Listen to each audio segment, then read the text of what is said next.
ಅದು ಬರೋವರೆಗೂ, ಆ ರಿಸಲ್ಟ್ಸ್ ಬರೋವರೆಗೂ ಇದನ್ನು ಮುಂದಕ್ಕೆ ಹೋಗೋದನ್ನು ಸ್ಥಗಿತ ಮಾಡಬೇಕು ಅಂತೇಳಿ SITನವರು ತೀರ್ಮಾನ ಮಾಡಿಕೊಂಡಿದ್ದಾರೆ ಅಂತ. ಆ ರಿಸಲ್ಟ್ಸ್ ಬರಬೇಕು, ಆ ರಿಸಲ್ಟ್ಸಿಗೆ ನಾವು ಕಾಯಬೇಕಾಗ್ತದೆ. ಅದಾದ ಮೇಲೆ ಮುಂದಕ್ಕೆ ಇನ್ವೆಸ್ಟಿಗೇಷನ್ ಮುಂದುವರಿಯುತ್ತೆ ಅಂತಕ್ಕಂಥದ್ದನ್ನು ನಾನು ಸದನಕ್ಕೆ ತಮ್ಮ ಮೂಲಕ ತರೋದಕ್ಕೆ ಬಯಸ್ತೇನೆ.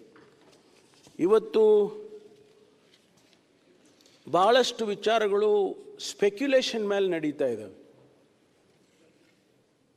ಹೀಗಂತೆ ಹಾಗಂತೆ. ನಾನು ಮಾಧ್ಯಮ ಸ್ನೇಹಿತರಿಗೆ ವಿನಂತಿ ಮಾಡಿಕೊಳ್ತೇನೆ, ಇದು ಭಾಳ ಸೆನ್ಸಿಟಿವ್ ಆಗಿರ್ತಕ್ಕಂಥ ವಿಚಾರ. ಇದು ರಾಜ್ಯದ ಜನತೆ, ಲಕ್ಷಾಂತರ ಕೋಟ್ಯಾಂತರ ಜನ ಭಕ್ತಾದಿಗಳು ಆ ಒಂದು ಧರ್ಮಸ್ಥಳಕ್ಕೆ ನಡ್ಕೊಳ್ತಾ ಇರ್ತಕ್ಕಂಥ ಅವ್ರ ಮನಸ್ಸಲ್ಲಿ ಕೂಡ ಏನೋ ಆತಂಕ ಇದೆ, ಎಲ್ಲೋ ಒಂದು ಡೌಟ್ ಬಂದಿದೆ. ಅದನ್ನು ಬಹಳ ಎಚ್ಚರಿಕೆಯಿಂದ ನಾವು ಸರ್ಕಾರ ತೀರ್ಮಾನ ಮಾಡಬೇಕಾಗ್ತದೆ.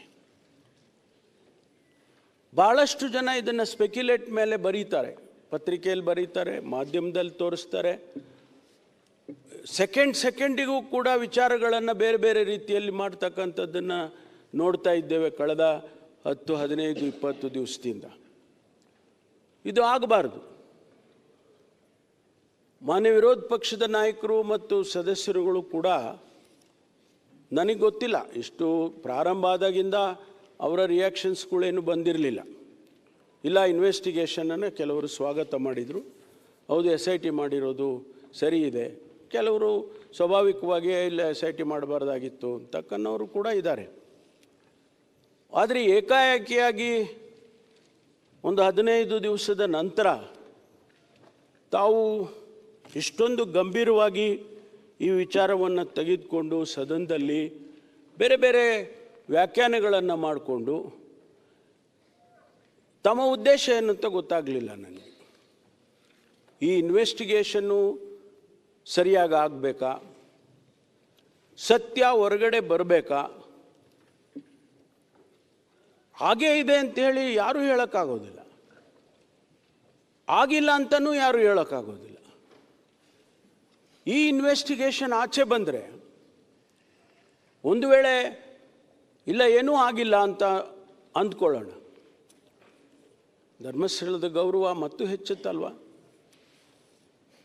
ಲಕ್ಷಾಂತರ ಕೋಟ್ಯಾಂತರ ಭಕ್ತಾದಿಗಳಿಗೆ ಇರುವಂಥ ನಂಬಿಕೆ ಇನ್ನೂ ಹೆಚ್ಚಾಗ್ತದಲ್ವ?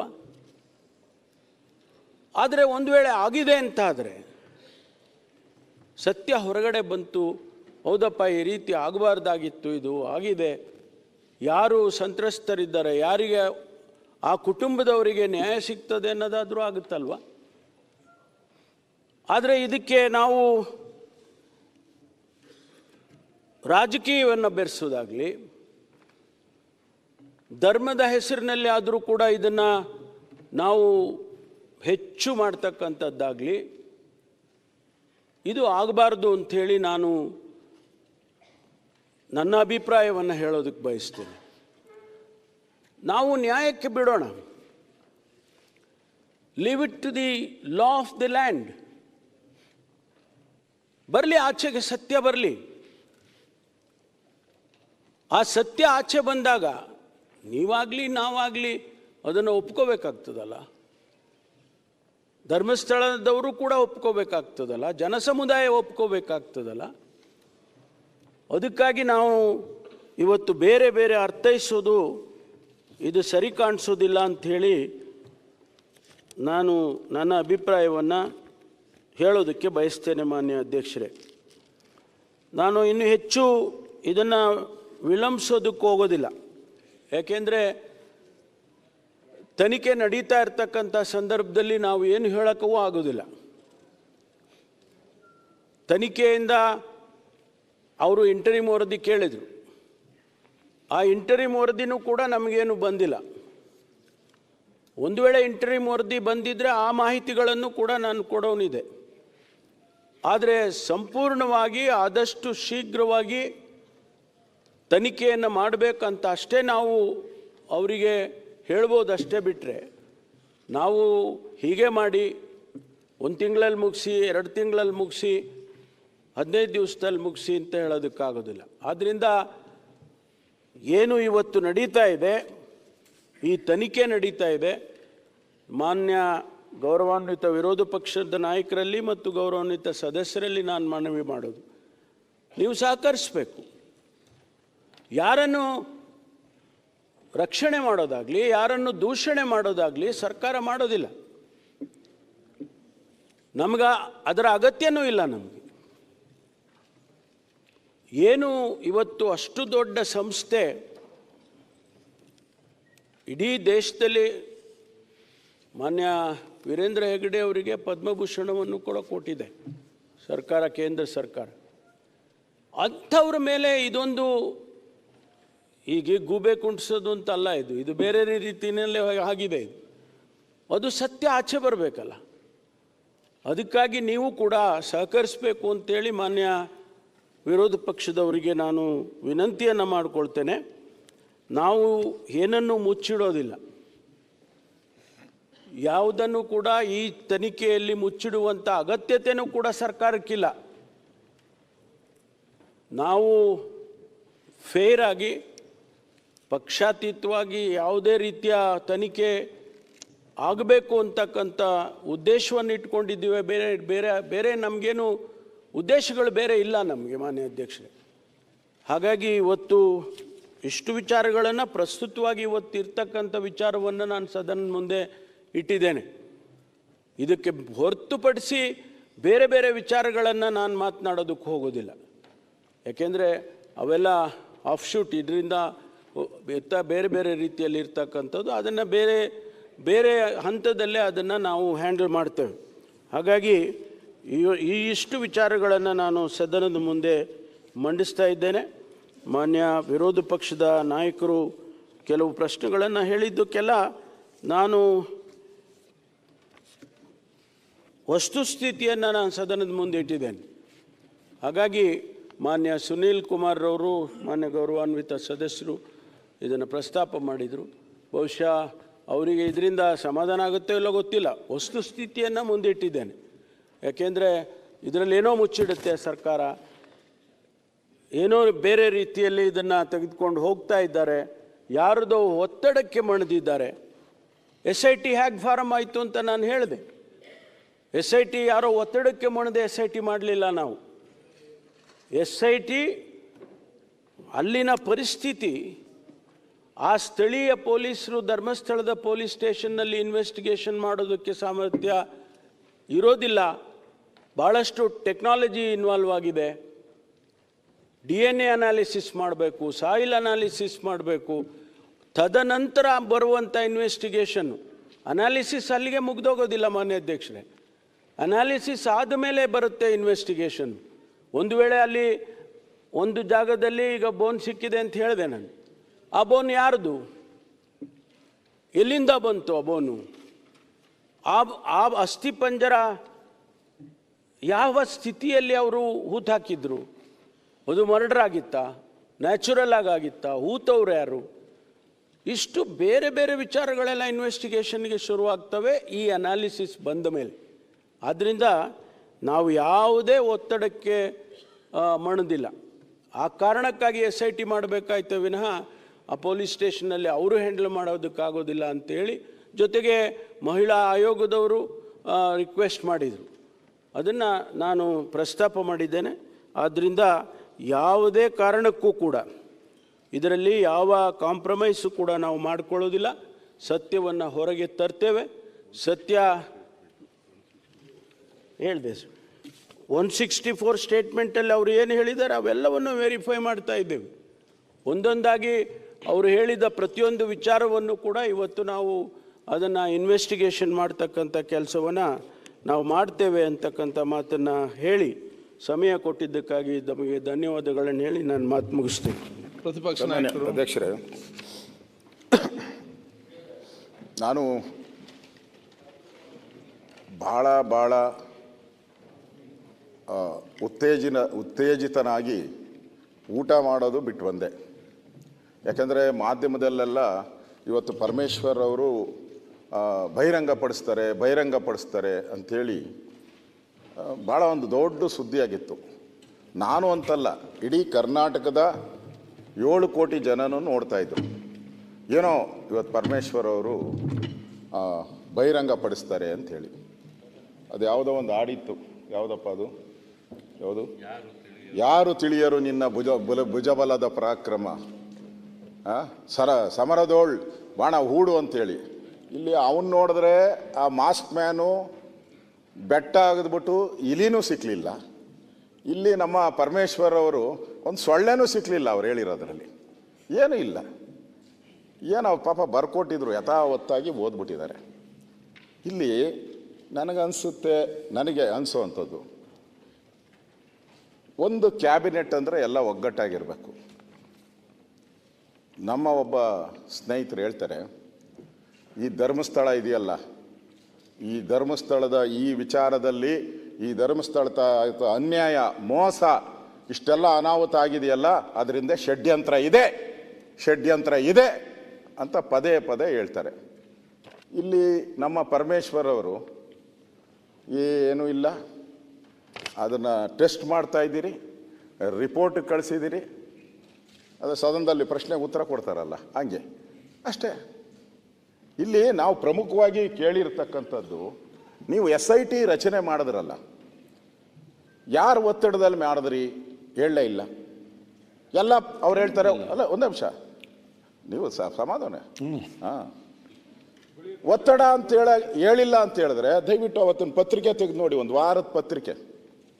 CM ಮನೆಗೆ ಯಾರ್ಯಾರು ಪ್ರಗತಿಪರರು, ಈ ನಗರ ನಕ್ಸಲರು ಯಾರ್ಯಾರು ಏನೇನು ಹೋಗಿದ್ರು ಆ ಫೋಟೋಗಳೆಲ್ಲ ಹಾಕಿ ಅವ್ರ ಮನವಿ ಕೊಟ್ಟಿದ್ದಾರೆ ಎಲ್ಲರೂ. ಯಾರು ಹೋಗಿದ್ದವರು? ನಾವು ಹೋಗಿದ್ರಾ? ನಾವೆಲ್ಲ ಹೋಗಿದ್ದೀರನಪ್ಪ SIT ಮಾಡಿ ಅಂತ? ನಾವ್ಯಾರು ಹೋಗಿಲ್ಲ. ಒತ್ತಡ ಮಾಡಿದವ್ರ ಹೆಸರೆಲ್ಲ ಇದೆ, ಅವ್ರ ಫೋಟೋನು ಪತ್ರಿಕೆಯಲ್ಲಿ ಬಂದಿದೆ, ಅವ್ರು ಏನು ಒತ್ತಡ ಹಾಕಿದ್ರು ಬಂದಿದೆ. ಇಷ್ಟಿದ್ರು ನನಗ್ಯಾರೋ ಹೇಳಿದ್ರು, ಒಂದು ಪತ್ರಿಕೆಯಲ್ಲಿ ಬಂದಿತ್ತು, ಕಾಂಗ್ರೆಸ್ನ ಹೈಕಮಾಂಡ್ ಹೇಳ್ತು, ಅದಕ್ಕೋಸ್ಕರ SIT ಮಾಡಿದ್ರಿ.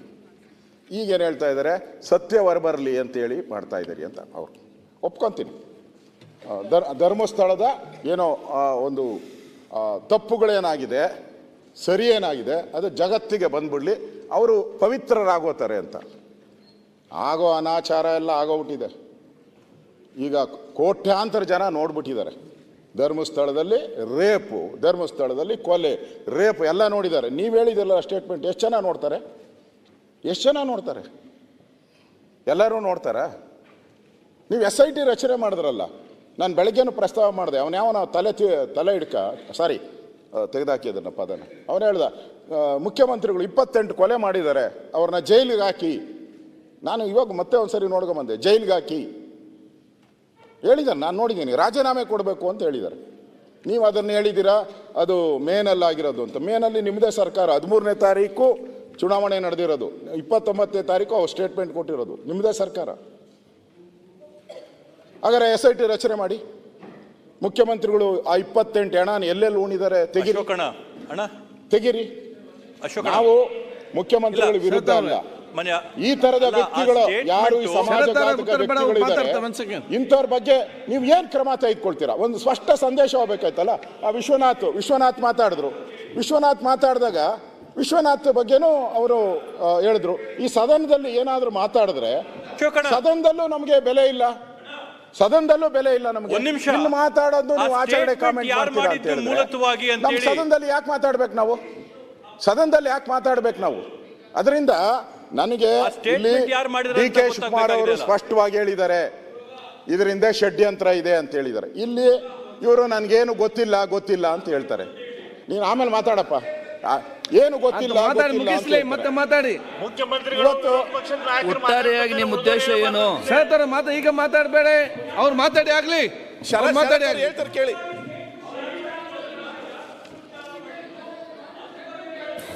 ಅವ್ರು ಮಾತಾಡ್ತಾರೆ, ಒಮ್ಮೆ ಉತ್ತರ ಕೊಡ್ತಾರೆ. ಅಲ್ಲ, ನಾನು ಹೇಳ್ತಿರೋದು ಬನ್ನಿ, ಸನ್ಮಾನ್ಯ ಅಧ್ಯಕ್ಷರೇ, ಕೂತ್ಕೊಳ್ಳಿ ಈಗ. ಆಯ್ತು, ಸನ್ಮಾನ್ಯ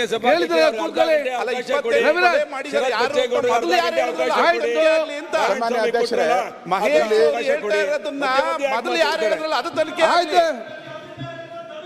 ರವಿಗೌಡ ಅಧ್ಯಕ್ಷರೇ,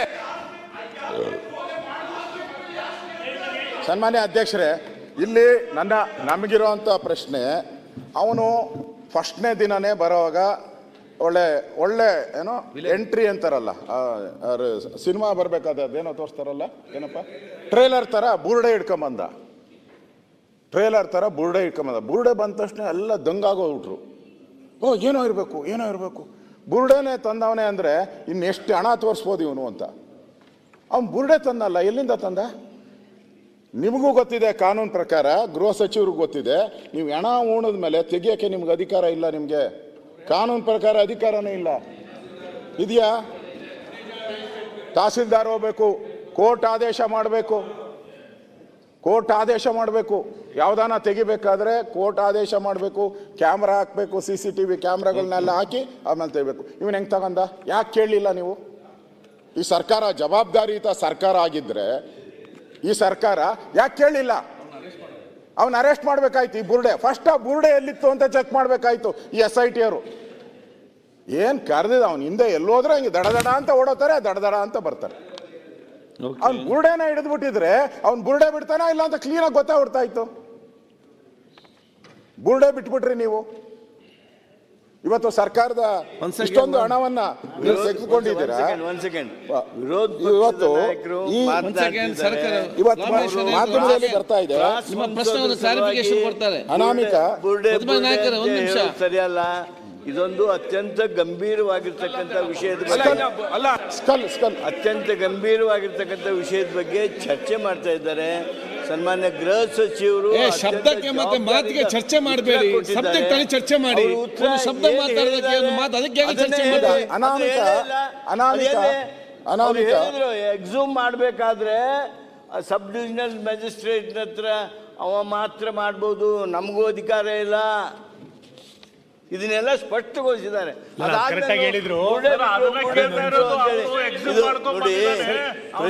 ಪ್ರಚಾರಕ್ಕೆ ಮಾತನಾಡುವ ಮಾತಾಗಬಾರ್ದು.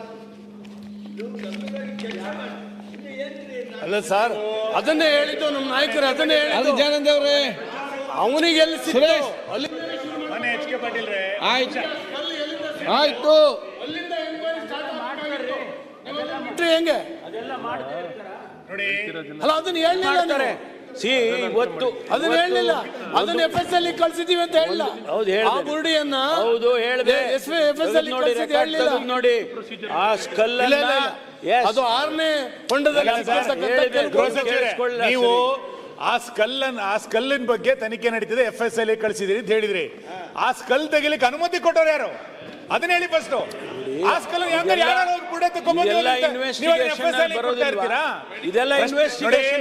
ನೀವೀಗ SIT ತನಿಖೆನಲ್ಲಿ ಒಂದ್ ನಿಮಿಷ ಸರ್, SIT ತನಿಖೆನಲ್ಲಿ 17 ಗುಂಡಿಗಳನ್ನ ಏನ್ ತೆಗೆದ್ರಿ, ಅದರಲ್ಲಿ ಏನೇನ್ ಸಿಕ್ತು ಅದನ್ನ ಪರ್ಸ್ಯೂ ಮಾಡ್ಲಿಕ್ಕೆ ಒಬ್ರು ಮ್ಯಾಜಿಸ್ಟ್ರೇಟ್ ಇಟ್ಟಿದೀವಿ ಅನ್ನೋದು ಸರಿ. ಆ ವಾದ ನಾನು ಒಪ್ಕೊಂಡೆ. ಆ ಅನಾಮಿಕ ಬಂದು ಆ ಬುರುಡೆನ್ ತೆಗಿಬೇಕಾದ್ರೆ ಯಾರು ಅನುಮತಿ ಕೊಟ್ಟಿದ್ರು? ನೀವು ಆ ಬುರುಡೆನ FSL ಕಳಿಸಿರೋದು ಸರಿ. ಆ ಬುರುಡೆ ತೆಗಿಲಿಕ್ಕೆ ಕೊಟ್ಟರ ಅನುಮತಿ ಯಾರ್ದದು? ಆ ಅನುಮತಿ ಕೊಟ್ಟಿದ್ರ? ಅನುಮತಿ ಕೊಟ್ಟಿಲ್ಲ ಅಂತಾದ್ರೆ ಅವನ ಮೇಲೆ ಇಲ್ಲಿ ತನಕ ಏನ್ ಆಕ್ಷನ್ ತಗೊಂಡಿದ್ದೀರಿ? ಅವನ ಮೇಲೆ ಇಲ್ಲಿ ತನಕ ಏನು ಆಕ್ಷನ್ ತಗೊಂಡಿರಿ ಅಂತ ಹೇಳ್ಬೇಕಲ್ಲ. ಅವ್ನು ತಗೊಂಡಿದ್ದಕ್ಕೆ FSL ವರದಿ ಕೊಡ್ಲಿಕ್ಕೆ ಕಳಿಸಿರೋದು ಕೊಟ್ಟರೆ ಆಮೇಲೆ ಯಾರು ಅನುಮತಿ ಕೊಟ್ಟರು ತಗೊಂಡ್ಬರ್ಲಿಕ್ಕೆ? ಓಕೆ, ಉತ್ತರ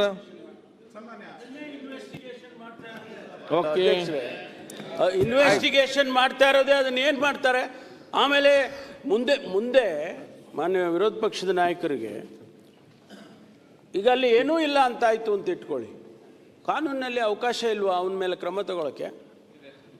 ಮತ್ತೆ ಅಲ್ಲಿವರೆಗೂ ಕಾಯ್ಬೇಕಲ್ಲ. ಅರೆ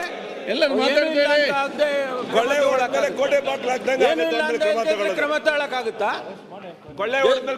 ನೀವು ಸದನದಲ್ಲಿ ಇಲ್ಲಿ ಹೇಳಿದ್ರಿ ಅಂತ ಹೇಳಿ ಹೋಗಿ ಅವ್ರ ಮೇಲೆ ಕ್ರಮ ತಗೊಂಡಕ್ಕಾಗತ್ತಾ? ಏನ್ ಮಾತಾಡ್ತಾರೆ? ಗೃಹ ಸಚಿವರು ಒಳ್ಳೆ ಪಾಯಿಂಟ್ ಹೇಳವ್ರೆ, ನಾನು ಮರ್ತೋಗ್ಬಿಟ್ಟಿದ್ದೆ, ಅದು ಬರ್ಕೊಂಡಿರ್ಲಿಲ್ಲ.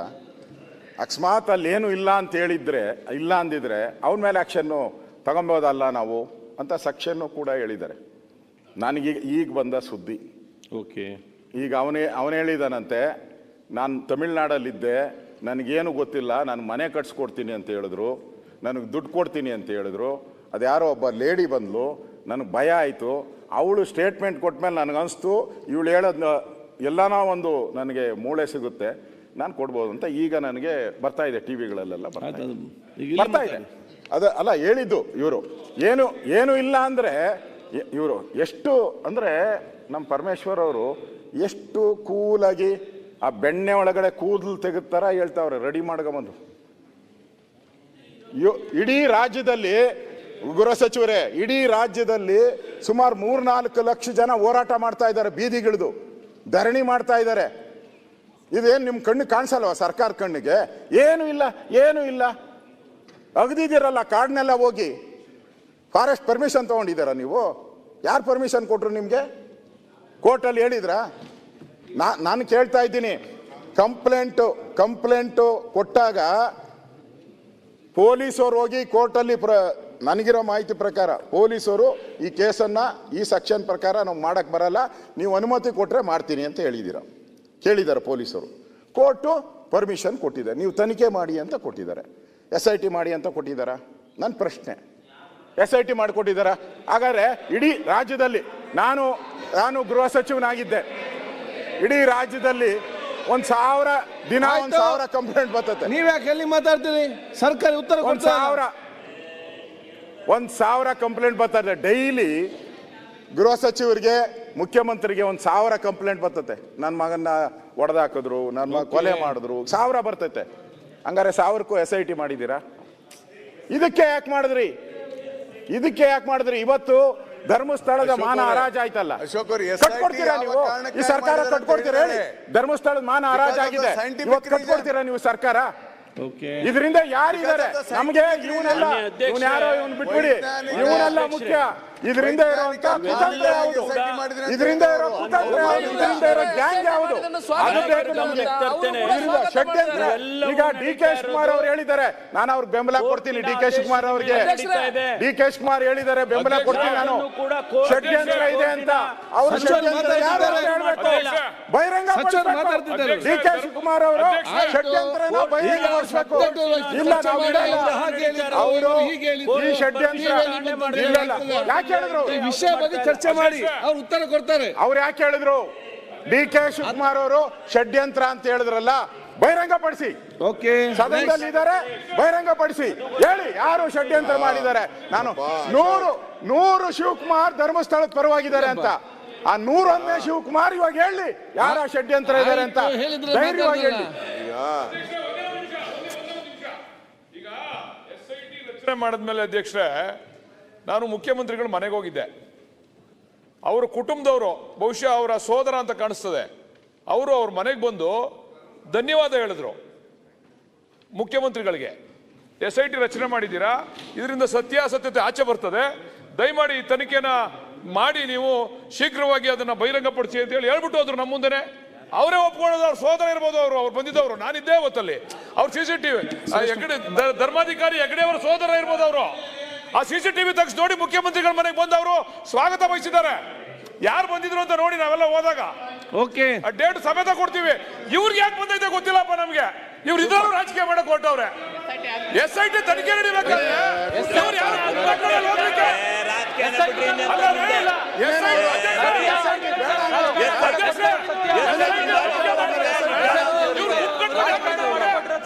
ಇವ್ರ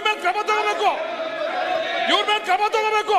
ಆಯ್ತು, ಇವರು ಕಟ್ಕೊಂಡು ಏನೋ ಕಾಂಗ್ರೆಸ್ನವರು ವಿರೋಧಿಗಳು ನಾವೆಲ್ಲ ಅವ್ರ ಪರ ಇದ್ದೀವಿ ಅಂತಕ್ಕಂಥದ್ದು ಇದು ಒಳ್ಳೆ ಬೆಳವಣಿಗೆ. ತನಿಖೆ ನಡೀತಾ ಇದೆ, ಕಳಂಕ ಇದು ತನಿಖೆ ಆಗಬೇಕು. ನಾವೇನೋ ವಿಲನ್ಗಳು, ಇವರೇ ಹೀರೋಗಳು ಅಂತ ಅದು ಪವಿತ್ರವಾದ ಸ್ಥಳ ಅಂತ ಎಲ್ಲರಿಗೂ ಗೊತ್ತು. ಅದಕ್ಕೆ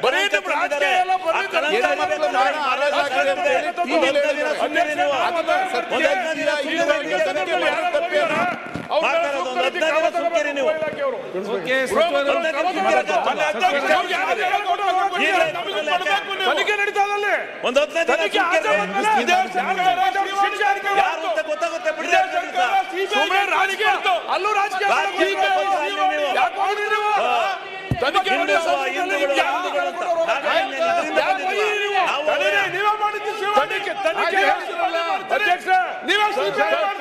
ದಿಕ್ಕನ್ನು ತಪ್ಪಿಸ್ತಾ ಇದ್ದಾರೆ. ಅವ್ರ ಮೇಲೆ ಕ್ರಮ ತಗೋಬೇಕು. ಮತ್ತೆ SIT ಮಾಡಿದ್ರೆ ದಿಕ್ಕು ತಪ್ಪಿಸ್ತಾವ್ರು ಅವ್ರು. ಬಿಜೆಪಿ ಯಾರು ನಾನು ನೀವೇನು ಅಂದಿದ್ದೀರಾ? ಯಾರು SIT ತನಿಖೆ ಮಾಡಿದ್ದಾರೆ? ನೀವು ತನಿಖೆ ಮಾಡ್ಕೊಂಡು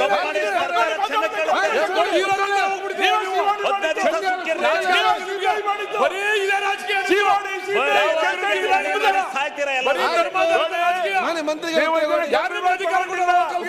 ನೀವು ಇದನ್ನ ಗಂಭೀರವಾಗಿ ತಗೊಂಡಿಲ್ಲ.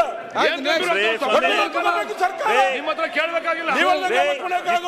ಕರ್ಕೊಂಡಿದ್ರಿ ಇನ್ನೊಂದು 15 ದಿವಸ 20 ದಿವಸ ಸುಮ್ಕಿರ್ರಿ. ಎಲ್ಲ ಬರುತ್ತೆ. 20 ದಿವಸ ತಡ್ರಿ, ಎಲ್ಲ ಸತ್ಯ ಬಯಲಾಗುತ್ತೆ, ಧರ್ಮಸ್ಥಳ ಪವಿತ್ರವಾಗುತ್ತೆ. ಸುಮ್ನಿರ್ರಿ ಸ್ವಲ್ಪ. ಯಾಕಿದ್ರಲ್ಲಿ ರಾಜಕೀಯ ಮಾಡ್ಕೋತೀರಾ? ಸುಮ್ಕಿರ್ರಿ. ಶಿವಲಿಂಗ ಅವ್ರು ಕೂತ್ಕೊಳ್ಳಿ. ಬಾಲಕೃಷ್ಣ ಅವರೇ, ಬಾಲಕೃಷ್ಣ ಮಾತಾಡಿ ಕೂತ್ಕೊಳ್ಳಿ. ಈಗ ಬಾಲಕೃಷ್ಣ ಅಧ್ಯಕ್ಷರೇ, ನೋಡಿ, ಇದು ಈ ವಿಷಯಾಧಾರಿತವಾಗಿ ಸಕಾರಾತ್ಮಕ ಚರ್ಚೆ ಆಗಲಿ.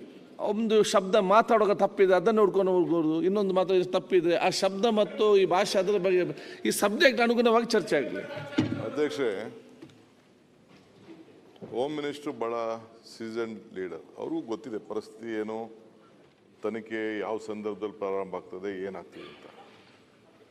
ಅದು ರೈಟೋ ರಾಂಗೋ, ಏನಾಗಿದೆಯೋ, ಷಡ್ಯಂತ್ರ ಇದೆಯೋ, ಒಳ್ಳೇದಿದೆಯೋ, ಕೆಟ್ಟದಿದೆಯೋ ಅಂತೇಳಿ ಒಂದು ಕಂಪ್ಲೇಂಟ್ ಬಂದ ಮೇಲೆ ಕೋರ್ಟ್ ಮುಂದೆ ಹೇಳಿದ ಮೇಲೆ, ಯಾವುದೋ ಒಂದು ಬುರ್ಡೆನೋ ಮತ್ತೊಂದು ಎತ್ಕೊಂಡೋಗಿ ಇಟ್ಟಿದ ಮೇಲೆ ಡೆಫಿನೆಟ್ಲಿ ಇಡೀ ಎಂಟೈರ್ ದೇಶ ನೋಡ್ತು, ಟಿ ವಿ ಹೇಳ್ತು. ಮತ್ತೊಂದಾದಮೇಲೆ ಸರ್ಕಾರ ಒಬ್ಬ ಒಬ್ಬ ಸರ್ಕಲ್ ಇನ್ಸ್ಪೆಕ್ಟ್ರ್ ಮಧ್ಯದಲ್ಲಿ ಅಲ್ಲಿ ಲೋಕಲಲ್ಲಿ ಅವರೇ ಅಲ್ಲಿ ಬೆಳಗ್ಗೆ ಸಾಯಂಕಾಲ ಕೆಲಸ ಮಾಡ್ತಾ ಇರ್ತಾರೆ.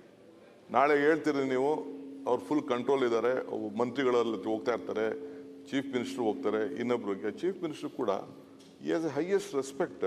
ನಮ್ಮ CLPಲಿ ಈ ವಿಚಾರ ಪ್ರಸ್ತಾವನೆ ಮಾಡಿದಾಗ, ಇದೇ ನಮ್ಮ ಗೌಡ್ರು ಶಿವಲಿಂಗೇಗೌಡರು ಮತ್ತು ನಮ್ಮ ಬೇಲೂರು ಗೋಪಾಲಕೃಷ್ಣ ಎಲ್ಲ ಮಾಡಿದಾಗ, ಯಾರ್ಯಾರು ಇದಕ್ಕೆ ಹಿನ್ನೆಲೆ ಏನು ಸುಳ್ಳು ಹೇಳಿದ್ದಾರೆ, ಮತ್ತೊಂದು ಮಾಡಿದ್ದಾರೆ, ಇದೆಲ್ಲ ನಿರ್ದಾಕ್ಷಿಣ್ಯವಾಗಿ ಕ್ರಮ ಕೈಗೊಳ್ತೀನಿ ಅಂತ ಅಂದ್ಬಿಟ್ಟು ಈ assured the floor of the house ಎಲ್ಲರಿಗೂ ಕೂಡ ಇದ್ರ ಬಗ್ಗೆ ಯಾವುದಿಲ್ಲ.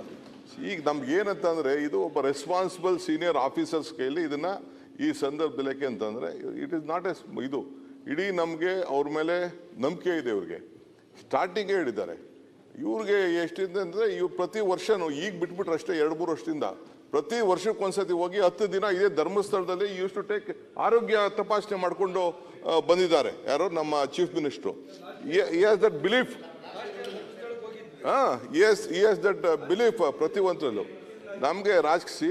ನಾನು ನಿಮಗೆಲ್ಲ ಒಂದು ನಿಮಿಷ ನಿಮ್ಗೆ ನಾನು ಹೇಳೋದಂತ ಅಂದರೆ, ಅವತ್ತು ಸ್ಟಾರ್ಟಿಂಗೇ ನೀವು ತನಿಖೆ ಇದು SIT ಬೇಕಾಗಿಲ್ಲ ಅಂತ ಹೇಳ್ಬೋದು. ಈಗ 15 ದಿನ ಆದಮೇಲೆ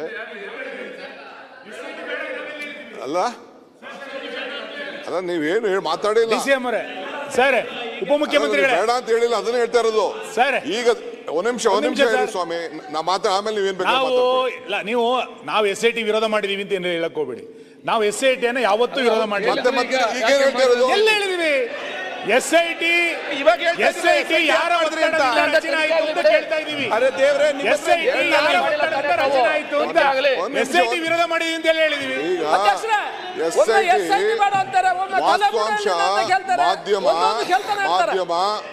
ಮಾಧ್ಯಮ ಏನು ಈ ದೇಶದ ಜನರಿಗೆ ಕೊಡ್ತು, ಆ ವಿಚಾರದಲ್ಲಿ ಸರ್ಕಾರ ನಿರ್ದಾಕ್ಷಿಣ್ಯವಾಗಿ ಎಲ್ಲರೂ ಕೂಡ ಸಂಪೂರ್ಣವಾಗಿ, ನಾನಿರ್ಬೋದು, ನೀವಿರ್ಬೋದು, ಯಾರು ಷಡ್ಯಂತ್ರ ಇರ್ಬೋದು, MLA ಸ್ಟೇಟ್ಮೆಂಟ್ ಇರ್ಬೋದು, ಅವನು ಯಾವನೋ ಇನ್ನೊಬ್ಬ ಬೆಳಗ್ಗೆ ಸಾಯಂಕಾಲ ನಮ್ಮ ಇದು BJP ನಾಯಕರ ಹೇಳಿರ್ಬೋದು, ಚೀಫ್ ಮಿನಿಸ್ಟರ್ ಮೇಲೆ ಹೇಳಿರ್ಬೋದು, ನನ್ನ ಮೇಲೆ ಹೇಳಿರ್ಬೋದು, ಇನ್ನೊಬ್ಬರ ಮೇಲೆ, ಇದೆಲ್ಲ ಕೂಡ ಈಚೆಗೆ ಬರಬೇಕು ಇದನ್ನ ಸಂಪೂರ್ಣವಾಗಿ ಅಂತೇಳಿ ಸರ್ಕಾರ. ಅದು ಅವ್ರಿಗೇನು ಗೊತ್ತಿಲ್ಲ ಅಂತಲ್ಲ, ನಿಮಗೂ ಗೊತ್ತಿದೆ, ಅವ್ರಿಗೂ ಗೊತ್ತಿದೆ ಇಲ್ಲೇನು ನಡೆದಿದೆ ಅನ್ನೋದು. ಆಫೀಸರ್ಸು ಅವ್ರಿಗೂ ಹೇಳಿರ್ತಾರೆ, ನಮಗೂ ಹೇಳಿರ್ತಾರೆ. ಬಟ್ ಈ ಅಷ್ಟು work in a systematic way, ಈ can't go out of the law. ನಾಳೆ ಬೆಳಗ್ಗೆ ಇಲ್ಲಿ ಮಾಡೋಂಥ ಸ್ಟೇಟ್ಮೆಂಟ್ನ ತಿರ್ಗಾ ಇದನ್ನೇ ನೀವೇನೋ ಲೀಕ್ ಮಾಡಿಬಿಟ್ರಿ. ಇಲ್ಲಿ ಪ್ರಮಾಣ ವಚನ ತಗೊಂಡಿದ್ದಾರೆ, ನಾನು ಸತ್ಯನೇ ಹೇಳ್ತೀನಿ, ನಾನು ಯಾರಿಗೂ ಡಿಸ್ಕ್ಲೋಸ್ ಮಾಡೋದಿಲ್ಲ, ಕೆಲವು ಆಂತರಿಕ ವಿಚಾರ ಮಾಡೋದಿಲ್ಲ ಅಂತೇಳಿ ಹೋಮ್ ಮಿನಿಸ್ಟ್ರು ಎಷ್ಟೇಕನೇ ಓತ್. ನೀವು ಇಲ್ಲಿ ಕೂತ್ಕೊಂಡು ವಿಧಾನಸಭೆಗೆ ಬಂದು ನೀವು ಮಂತ್ರಿಗಳಾಗಿದ್ದು ನೀವು ತೆಗೆದುಕೊಂಡಿದ್ದೀರಿ. ಕೆಲವು ಸಂದರ್ಭದಲ್ಲಿ you please wait, be patience.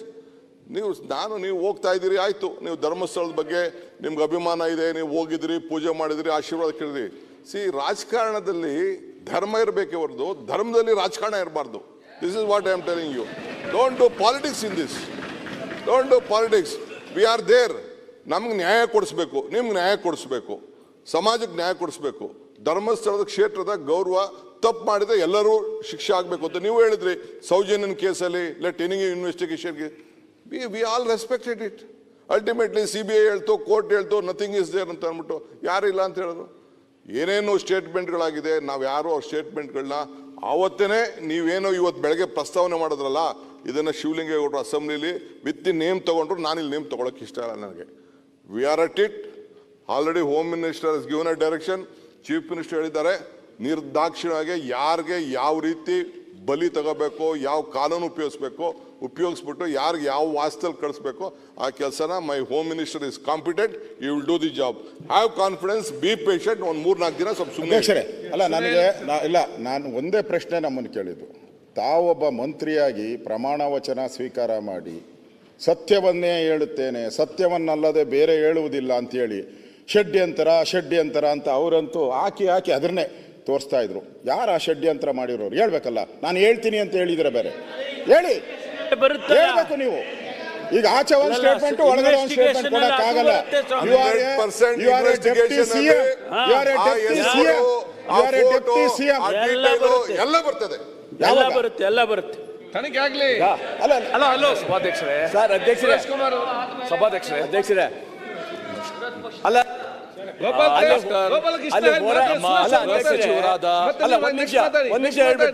Sir, ಅಲ್ಲಿ ಅಲ್ಲ, ಸೌಜನ್ಯ ಗಲಾಟೆ ಆದ್ಮೇಲೆ ಎಷ್ಟು ಗಲಾಟೆಗಳಾಯ್ತು ಧರ್ಮಸ್ಥಳ ನಿಮ್ಗೆಲ್ಲ ಗೊತ್ತಿದೆಯಲ್ಲ.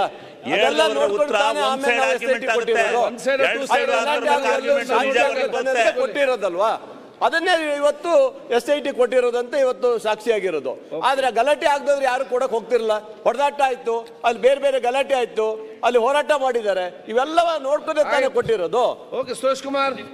ಮಾನ್ಯ ಸಭಾಧ್ಯಕ್ಷರೇ, ಗೃಹ ಸಚಿವರಾಗಿ ಸದನಕ್ಕೆ ಏನು ಸ್ಟೇಟ್ಮೆಂಟ್ ಮಾಡಬೇಕೋ ಮಾಡಿದ್ದೀರ. ತಾವು SM ಕೃಷ್ಣ ಅವರು, ಅಲ್ಲ ಹೇಳ್ತೀನಿ ಒಂದು ನಿಮಿಷ, SM ಕೃಷ್ಣ ಅವರು ಮುಖ್ಯಮಂತ್ರಿಗಳಾಗಿದ್ದಾಗ ನೀವು ಹೈಯರ್ ಎಜುಕೇಷನ್ ಮಿನಿಸ್ಟರ್ ಆಗಿದ್ರಿ. ಒಂದು ಯೂನಿವರ್ಸಿಟೀಸ್ ಬಿಲ್ ತಂದಿದ್ರಿ. ಭಾಳಷ್ಟು ಚರ್ಚೆ ಆದಾಗ ಅದನ್ನು ಸದನ ಸಮಿತಿಗೆ ಹೋದ್ಮೇಲೆ ನೀವು ಉತ್ತರ ಕೊಟ್ಟಿದ್ರಿ. ನೀವು it was one of the wonderful replace that has been given by A minister. ನಾನು ಆ ರೀತಿ ಉತ್ತರನ ಇವತ್ತು ಎಕ್ಸ್ಪೆಕ್ಟ್ ಮಾಡ್ತಾ ಇದ್ದೆ. ಅನ್ಫಾರ್ಚುನೇಟ್ಲಿ ನೀವು ಹೇಳಿದ್ ಬಿಟ್ಟು ಬೇರೆ ಯಾವುದೋ ಅಂಶಕ್ಕೆ ಹೋಗಲ್ಲ. ಇವತ್ತು ನೀವು ಹೇಳಿದಕ್ಕಿಂತ ಮುಚ್ಚಿಟ್ಟಿದ್ದೇ ಜಾಸ್ತಿ. ತಾವು ಹೇಳ್ತೀರಾ 15 ದಿವಸ ನೀವು ಸುಮ್ಮನೆ ಇದ್ರಿ, 15 ದಿವಸ ಆದ್ಮೇಲೆ ಏನಾಯ್ತು ನಿಮಗೆ ಇದ್ದಕ್ಕಿದ್ದಂಗೆ ಅಂತ ಒಂದು ಮಾತು ಹೇಳಿದ್ರಿ. 15 ದಿವಸ ಸುಮ್ಮನೆ ಇರಲಿಲ್ಲ. ಮೊದಲನೇ ದಿವಸದಿಂದನೇ ಯಾವ ಸಂದರ್ಭದಲ್ಲಿ ನಮ್ಮ ಅಭಿಪ್ರಾಯ ವ್ಯಕ್ತಪಡಿಸ್ಬೇಕೋ ಪಡಿಸ್ತಾ ಬಂದಿದ್ದೀವಿ.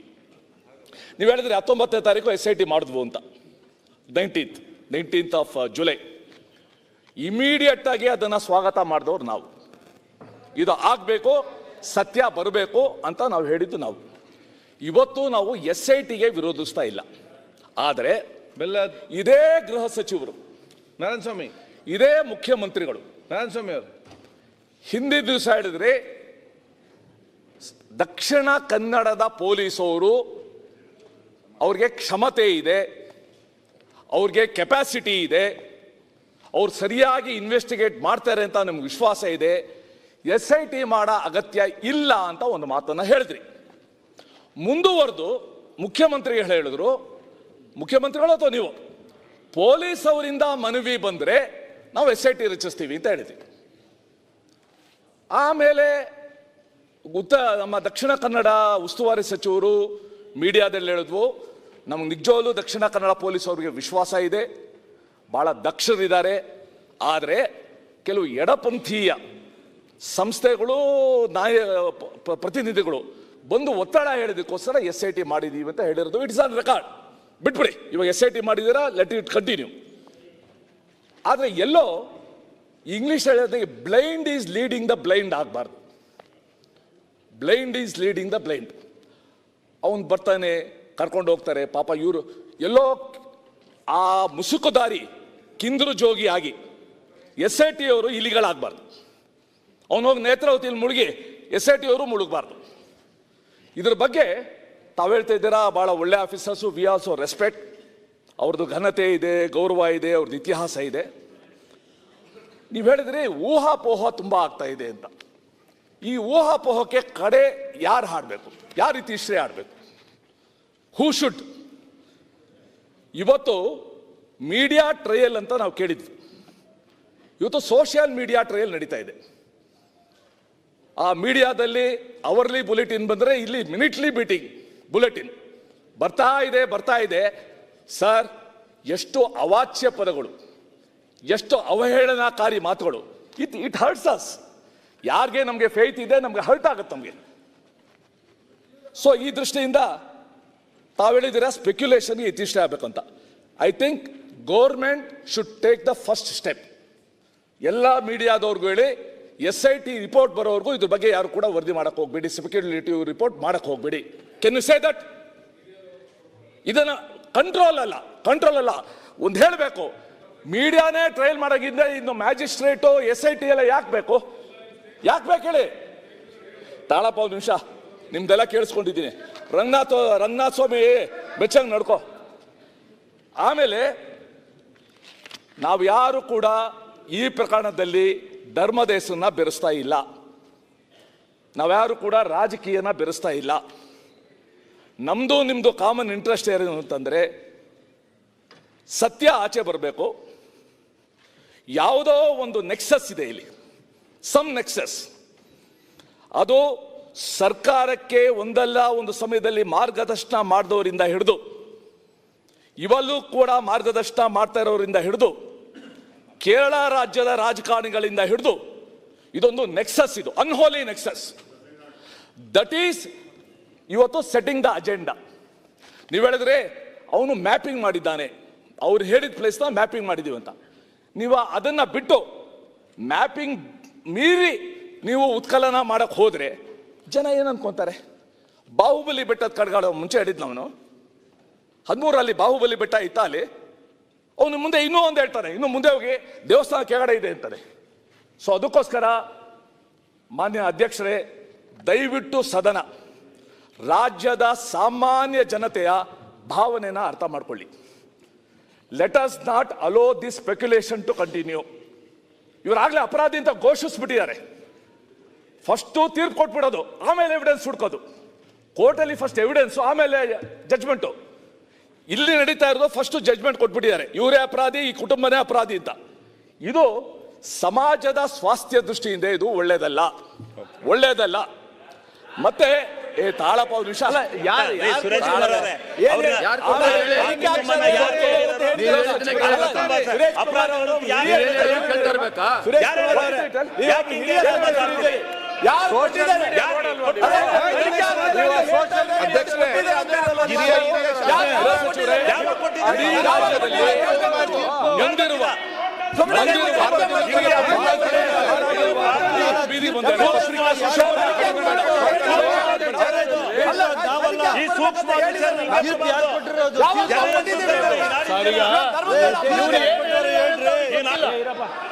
ಇವ್ರು ಏನ್ ಹೇಳಿದ್ದಾರೆ ಅನ್ನುವಂಥದ್ದು ಅವ್ರಿಗೆ ಗೊತ್ತಿಲ್ಲ. ಸ್ವಲ್ಪ ಇರ್ರಿ. ನಾವು ಆಗ್ಲಿ ನಮ್ಮ ಸರ್ಕಾರ ಆಗ್ಲಿ ಧರ್ಮಸ್ಥಳದವರು ಆರೋಪಿ ಅಂತ ಹೇಳಿದೀವಾ? ಹೇಳಿದೀವಾ? ಹಿರಿಯ ಶಾಸಕರಿಂದ ಈ ರೀತಿ ಹೇಳ್ಬಾರ್ದು. ಒಂದು ಅಲ್ಲ, ಅವರಿಗೆ ಹೇಳ್ಬಿಡ್ತೀವಿ. ಆಯ್ತು, ನೀವು ಮಾತಾಡ್ಲಿಕ್ಕೆ ಕ್ಲಾರಿಫಿಕೇಶನ್ ಅಲ್ಲ. ಈಗ ಒಂದ್ ಸೆಕೆಂಡ್ ಇಲ್ಲಿ ಅಲ್ಲ, ಮಂತ್ರಿ ಅವರೇ ಒಂದ್ ಸೆಕೆಂಡ್ ಇಲ್ಲಿ ನೋಡಿ. ಸುನೀಲ್ ಒಂದ್ ಸೆಕೆಂಡ್, ಇಲ್ಲಿ ಗಂಭೀರವಾಗಿ ಚರ್ಚೆ ನಡೀತಾ ಇದೆ. ಚರ್ಚಾ ಸಂದರ್ಭ ಸದಸ್ಯರು ಮಾತಾಡುವಾಗ ಒಂದು ನೀವೆಲ್ಲರೂ ಕೂಡ ಕಿವಿಗೆ ಇಯರ್ಫೋನ್ ಒಂದು ಹಾಕೊಳ್ಳಿ ಫಸ್ಟಿಗೆ. ಇಲ್ಲದೆ ಮಾತಾಡುವಾಗ ಕರೆಕ್ಟಾಗಿ ಒಂದೊಂದು ಕೇಳೋದಿಲ್ಲ. ಅದರ ಮೇಲೆ ಈಗ ತಾವು ಏನು ನಮ್ಗೆ ಕೂಡ ಅದೇ ರೀತಿ ಹೇಳಿದ್ದು, ಆಲ್ರೆಡಿ ಅಪರಾಧಿ ಅಂತ ಹೇಳಿ ನೀವು ಬಿಂಬಿಸಿದ್ರಿ. ಯಾರು ಬಿಂಬಿಸ ನೀವು ಹೇಳಿಲ್ಲ, ಅದನ್ನು ಹೇಳ್ಬೇಕಲ್ಲ, ನೀವು ಅದನ್ನು ಹೇಳಿಲ್ಲ. ಅದೇನಿಲ್ಲ, ಅದು ತಪ್ಪಾಗಿ ಆಗಿದೆ. ಓಕೆ, ಅದು ಏನಾಗಿದೆ ತಪ್ಪಾಗಿ ಅವ್ರಿಗೆ ಏನು ಸರ್ಕಾರ ಮಂತ್ರಿ ಮಾತಾಡಲಿ. ಅಧ್ಯಕ್ಷರೇ, ಸುರೇಶ್ ಕುಮಾರ್ ಅವರು ನನಗೆ ಭಾಳ ಅಪಾರವಾದ ಗೌರವ ಇದೆ ನಿಮ್ಮ ಮೇಲೆ. ಕಾನೂನು ಸಚಿವರಾಗಿದ್ದವ್ರು ನೀವು. ನಮ್ಮ ಕಾನೂನು ಸಚಿವರು ಇದ್ದಾರೆ. ಅಲ್ಲ ಹೇಳ್ತೀನಿ, ಇನ್ನು ಮುಂದಕ್ಕೆ ಹೇಳೋ ತನಕ ನೀವು ತಡ್ಕೊಳ್ಳೋದಿಲ್ಲ ಅಂದ್ರೆ ಏನು ಮಾಡೋದು? ಆಯ್ತು, ಸ್ವಲ್ಪ ಕೇಳಿ. ಕಾನೂನು ಈ ದೇಶದಲ್ಲಿ ಇರಬೇಕಾ ಬೇಡವಾ? ಅದಕ್ಕಾಗಿ ಹೇಳ್ತಾ ಇದ್ದೀನಿ, ಕಾನೂನಿನ ಚೌಕಟ್ಟಿನಲ್ಲಿ ತನಿಖೆಯನ್ನ ಮಾಡ್ತಾ ಇದ್ದೇವೆ. ನಿಮಗದು ಸಹಿಸೋಕ್ಕಾಗೋದಿಲ್ವಾ? ಅಥವಾ ಕಾನೂನು ಹೊರತುಪಡಿಸಿ ನಾವೇನಾದರೂ ತನಿಖೆ ಮಾಡ್ತಾ ಇದ್ದೀವಿ ಅಂತ ನಿಮ್ಗನ್ಸಿದ್ರೆ ಹೇಳಿ, ನಾನು ಉತ್ತರ ಕೊಡ್ತೀನಿ. ನನ್ನ ಬಾಯಿಂದ ಮಾಡೋದು ನಾನು ಹೇಳಿದ ಇಷ್ಟನೇ. ನಾವು SIT ನ ಸ್ವಾಗತಿಸಿದೀವಿ. ಸತ್ಯ ಬರಬೇಕು. ಒಳ್ಳೆ ಅಧಿಕಾರಿಗಳನ್ನೇ ನೀವು ಹಾಕಿದ್ದೀರಾ. ಆದ್ರೆ ಆ ಒಂದೇನೋ ಟರ್ಮ್ಸ್ ಆಫ್ ರೆಫರೆನ್ಸ್ ನೀವೇನು ಕೊಟ್ಟಿದ್ದೀರಾ, ಅದನ್ನ ಮೀರಿ ಯಾವುದೋ ಎಕ್ಸ್ಟ್ರಾ ಕಾನ್ಸ್ಟಿಟ್ಯೂಷನಲ್ ಅಥಾರಿಟಿ ಇದ್ದಂಗೆ extra government authority should not guide. Okay, ಆಮೇಲೆ ದಯವಿಟ್ಟು ಪುಟ್ಟ ಸ್ಪೆಕ್ಯುಲೇಷನ್ಸ್. ಸುರೇಶ್, ಆಯ್ತು ಸುರೇಶ್ ಕುಮಾರ್ ಅವರೇ, 164 ಸ್ಟೇಟ್ಮೆಂಟ್ ಹೊರತುಪಡಿಸಿ ನನಗೂ ಗೊತ್ತಿಲ್ಲ 164 ಸ್ಟೇಟ್ಮೆಂಟ್ ಅಲ್ಲಿ ಏನು ಬಂದಿದ್ದೀನಿ ಹೇಳಿದ್ದಾನೆ ಅವನು ಮ್ಯಾಜಿಸ್ಟ್ರೇಟ್ ಮುಂದೆ ಅಂತೇಳಿ. ಆ ಕೆಲಸ, ಆ ಇನ್ವೆಸ್ಟಿಗೇಷನ್ ನಡೀತಾ ಇದ್ದೇವನ. ಬೇರೆ ಯಾವುದು ಇನ್ವೆಸ್ಟಿಗೇಷನ್ ನೀವು ಹೇಳಿದ್ರಲ್ಲ, ಎಕ್ಸ್ಟ್ರಾ ಕಾನ್ಸ್ಟಿಟ್ಯೂಷನಲ್ಲು ಅಥವಾ ಎಕ್ಸ್ಟ್ರಾ ಏನೋ ತೀರ್ಮಾನ ತಗೊಂಡಿದ್ದಾರೆ, nothing of that nature. Okay, nothing, absolutely nothing of that nature. Sunil ದಯಮಾಡಿ ಅರ್ಥ ಮಾಡ್ಕೊಳ್ಳಿ. ಆಯ್ತು ಸುರೇಶ್ ಕುಮಾರ್ ಅವರೇ, respects to you, with due respects to you. ತಾವು ಹೇಗೆ ಅಗತ್ಯನೇ ಇಲ್ಲ ಅಂದ್ಬಿಟ್ಟು ಆಮೇಲೆ SIT ಫಾರ್ಮೇಷನ್ ಮಾಡಿದ್ರಿ, ಅದೇ ಒಂದು ಧೋರಣೆ ಈ ವಿಚಾರಣೆಯಲ್ಲೂ ಕೂಡ ಕಾಣಬಾರ್ದು. ಸೊ ನಾನು ಮುಖ್ಯಮಂತ್ರಿಗಳಲ್ಲಿ ಕೇಳ್ಕೊಳ್ಳೋದು, ಸುರೇಶ್ ಕುಮಾರ್ ನಿಮಗೂ ಇಷ್ಟ ಇರೋದು ಮಾತಾಡ್ಲಿ. ಸುರೇಶ್ ಕುಮಾರ್ ಅವರೇ, ನಿಮಗೂ ನ್ಯಾಯ, ನನಗೂ ನ್ಯಾಯ ಬರ್ಬೇಕು, ನ್ಯಾಯ ಬರ್ಬೇಕು. ಸುರೇಶ್ ಕುಮಾರ್, ಅಲ್ಲಿವರೆಗೂ ಈ ಸ್ಪೆಕ್ಯುಲೇಟಿವ್ ಟ್ರಯಲ್, ಸೋಷಿಯಲ್ ಮೀಡಿಯಾ ನಿಲ್ಲಿಸಲಿಕ್ಕೆ ಶಿವಲಿಂಗ ಅವ್ರೆ ಮಾತಾಡಿ. ಕ್ಲಾರಿಫಿಕೇಶನ್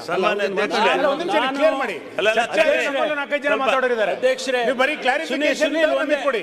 ಸುನೀಲ್ ಒಂದೇ ಸುನೀಲ್ ಅವರೇ ಒಂದೇ ಒಂದು ಕ್ಷಣ.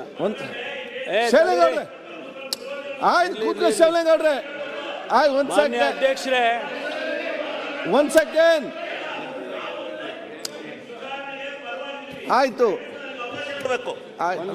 ಕ್ಲಾರಿಫಿಕೇಶನ್ ಅವಕಾಶ ಇದೆ. ಕ್ಲಾರಿಫಿಕೇಶನ್ ಕೂತ್ಕೊಳ್ಳಿ. ಮಾನ್ಯ ಅಧ್ಯಕ್ಷರೇ, ಗೃಹಮಂತ್ರಿಗಳೇ, ನಾನು ಸುರೇಶ್ ಅವರಿಗೆ ಹೇಳೋದಕ್ಕೆ ಬಯಸ್ತೀನಿ, ಮಾನ್ಯ ವಿರೋಧ ಪಕ್ಷದ ಸದಸ್ಯರಿಗೆ, ನಾಯಕರಿಗೆ, ಶಿವಲಿಂಗ ಸುನೀಲ್ ಕುಮಾರ್ ಅವರಿಗೆ ಪ್ರಸ್ತಾಪ ಮಾಡಿದ್ದು, ನಾನು ಗೃಹ ಸಚಿವನಾಗಿ ಇರೋವರೆಗೆ ಯಾವುದೇ ಎಕ್ಸ್ಟ್ರಾ ಕಾನ್ಸ್ಟಿಟ್ಯೂಷನಲ್ ಆಕ್ಟಿವಿಟಿ ಈ ಒಂದು ತನಿಖೆಯಲ್ಲಿ ಆಗೋಕ್ಕೆ ಬಿಡೋದಿಲ್ಲ. ಸತ್ಯ ಹೊರಗೆ ತರ್ತೀವಿ.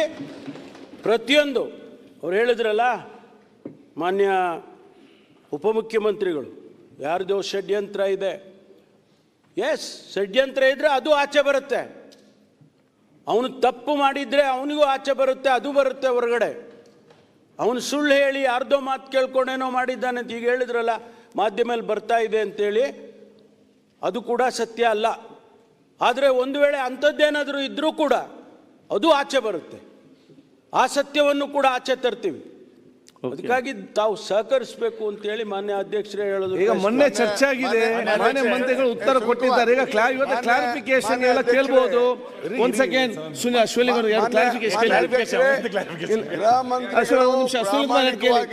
ಅತ್ಯಂತ ಗಂಭೀರವಾಗಿ ಉತ್ತರ ಕೊಟ್ಟಿದ್ದಾರೆ. ದಯಮಾಡಿ ಇದನ್ನ ಅರ್ಥ ಮಾಡ್ಕೊಳ್ಳಿ.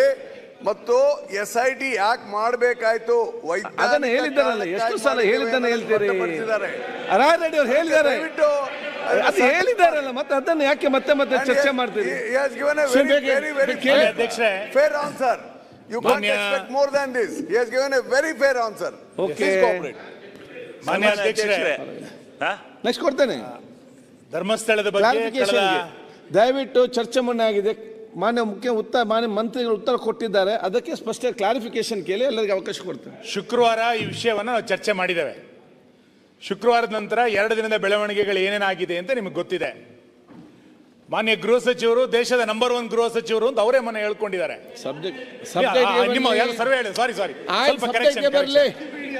ಈಗ ಅದನ್ನು ವಿಕಿಪೀಡಿಯಾದವರು ಹೇಳಿದ್ದಾರೆ ಅಂತ ಹೇಳಿದ್ರಿ. ಗೋಪಾಲ್ ಕೃಷ್ಣ Yes, ಅವರೇ, yes. ಅದಕ್ಕೆ ನಿಮ್ಗೆ ಹೆಮ್ಮೆ ಇರ್ಬೇಕಲ್ಲ. ನಾವು ನಿಮ್ಮನ್ನು ನಂಬ್ತೀವಿ ಸರ್, ಅವರು ನಂಬಲ್ಲ. ಹಾಗಾಗಿ ಆಯ್ತಪ್ಪ, ಯಾಕೆ ಈ ವಿಷಯಕ್ಕೆ ಸಂಬಂಧಪಟ್ಟಂತೆ ರಾಜ್ಯದ ಜನರ ಭಾವನೆ ಏನಿತ್ತು ಅದಕ್ಕೆ ಸ್ಪಂದನವನ್ನ ಮಾಡಿ ಉತ್ತರವನ್ನ ಕೊಡ್ತಾರೆ ಅಂತ ನಾನು ನಿರೀಕ್ಷೆ ಮಾಡಿದ್ದೆ. ಓಕೆ, ನಾನು ಬಹಳ ಸ್ಪಷ್ಟ ಮಾಡೋದೇನು ಅಂತಂದ್ರೆ, ಮಾನ್ಯ ಗೃಹ ಸಚಿವರೇ, ನಾವು ಅಥವಾ ನಮ್ಮ ಪಾರ್ಟಿ SIT ರಚನೆಗೆ ಯಾವತ್ತೂ ಕೂಡ ವಿರೋಧ ಮಾಡಲಿಲ್ಲ.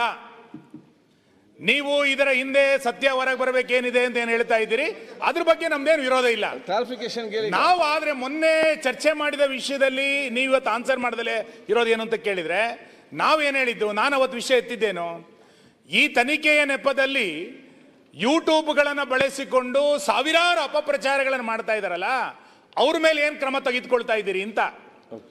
SIT ಗುಂಡಿ ತೆಗೆದಿದೆ, ಯಾವ್ದೋ ಬುರ್ಡೆ ಸಿಕ್ಕಿದೆ, ಅದು ವಾದ ಬೇರೆ. ಇವತ್ತು ಇದರ ಹಿಂದೆ ಬಹಳ ದೊಡ್ಡ ಪ್ರಮಾಣದಲ್ಲಿ ಒಂದು ಷಡ್ಯಂತರ ನಡೆದಿದೆ ಅನ್ನೋದನ್ನ ಸ್ವತಃ ಉಪಮುಖ್ಯಮಂತ್ರಿಗಳೇ ಹೇಳಿದ್ದಾರೆ. ಯಾವ ಷಡ್ಯಂತರ ಅನ್ನೋದನ್ನ ಅವ್ರು ಸ್ಪಷ್ಟ ಮಾಡಬೇಕಾಗಿತ್ತು. ನಾವ್ ಹೇಳೋದೇನು ಅಂತಂದ್ರೆ, ಒಬ್ಬ ಮುಸುಕುದಾರಿ ಅಲ್ಲ ಇದರ ಹಿಂದೆ 16 ಜನ ಮುಸುಕು ಹಾಕೊಂಡು ಕೆಲಸ ಮಾಡ್ತಿದ್ದಾರೆ, 116 ಜನ ಮುಸುಕು ಹಾಕೊಂಡು ಕೆಲಸ ಮಾಡ್ತಿದ್ದಾರೆ. ಈ ಷಡ್ಯಂತರದ ವಿರುದ್ಧ ಏನ್ ಮಾಡಿದಿರಿ ನೀವು? ಯಾವ ಅಪಪ್ರಚಾರ ಮಾಡೋದ್ರ ಮೇಲೆ ತನಿಖೆ ತೆಗೆದುಕೊಂಡ್ರಿ? ಇದು ಮೊದಲನೇ ಸಂಗತಿ. ಎರಡನೇದು, ಯಾರ್ಯಾರು ಇದರ ತನಿಖೆ ಆಗಬೇಕು ಅಂತೇಳಿ ಒತ್ತಾಯ ಮಾಡ್ತಾ ಇದ್ರು ಅಥವಾ ಇನ್ನೇನೋ ಹೇಳ್ತಾ ಇದ್ರು, ಅವರ ಹಿನ್ನೆಲೆ ಏನು ಅನ್ನೋದನ್ನ ಏನಾದ್ರೂ ಈ SIT ನಲ್ಲಿ ತರ್ತಾ ಇದ್ದೀರಾ? ಅಥವಾ ಮುಸುಕುದಾರಿ ಹೇಳಿದ್ ಮಾತ್ರ SIT ನಲ್ಲಿ ತನಿಖೆನಾ? ಅಥವಾ ಯೂಟ್ಯೂಬ್ಗಳು ಏನೇನು ಚರ್ಚೆ ಮಾಡಿದೆ, ಇದರ ಹಿಂದೆ ಹಣಕಾಸಿನ ಯಾರು ಕೊಟ್ಟಿದ್ದಾರೆ, ಇದರ ಹಿಂದೆ ಯಾರ್ಯಾರು ಇದ್ರು ಅನ್ನುವಂಥದ್ದನ್ನು ಕೂಡ ತನಿಖೆಗೆ ಒಳಪಡಿಸಬೇಕಾಗಿರುವಂಥದ್ದು ಇವತ್ತಿನ ಅಗತ್ಯತೆ. ಮತ್ತು ನನಗೆ ಬಹಳ, ನಾನು ಅವತ್ತು ಹೇಳಿದ್ದೆ, ಇವತ್ತು ಕೂಡ ಹೇಳ್ತಾ ಇದ್ದೀನಿ, ಇಲ್ಲಿ ಸತ್ಯ ಗೊತ್ತಾಗಬೇಕು, ನ್ಯಾಯ ಗೊತ್ತಾಗಬೇಕಿಂತನೂ ಹೆಚ್ಚಾಗಿ ಧರ್ಮಸ್ಥಳದ ಹೆಸರಿಗೆ ಕೆಸರೆರಚಬೇಕು ಅನ್ನುವಂಥದ್ದೇ ದೊಡ್ಡ ಹುನ್ನಾರ ನಡೆದಿರೋದು. ಇಲ್ಲಿ ಸತ್ಯ ಹೊರಗೆ ಬರಬೇಕು ಅನ್ನೋ ಚರ್ಚೆ ಅಲ್ವೇ ಇಲ್ಲ. ಇಲ್ಲಿ ನ್ಯಾಯ, ಸರ್ಕಾರದ ಉದ್ದೇಶನೂ ಕೂಡ ಅದೇ. ಸರ್ಕಾರದ